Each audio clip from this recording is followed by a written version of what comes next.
questions in train that Matthew said, we've obviously still got a discussion to have in partnership with other parts of the NHS, with the Department of Health over the next 4 months. And so we are proposing 5 considerations that should support that discussion. And I'll just briefly kind of explain why we think these are considerations that we need to all have in mind.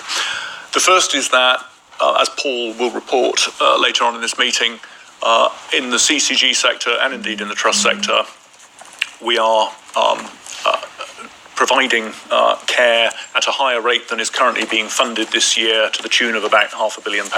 And we think that for the most part, that care is going to continue to be needed for patients next year. So that's a kind of first call on the managed underspend that the CCG and commissioning sector has delivered this year.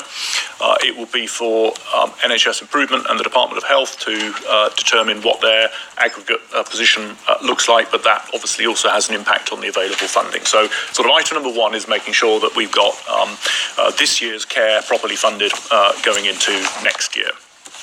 Item 2 is that despite all the great progress actually that's been made on reducing A&E attendances, reducing the pressures in the emergency care system that are documented in the paper, nevertheless, first and foremost, people look to the NHS to provide safe and responsive urgent and emergency care services. So we've got to make sure those are funded properly going into next year.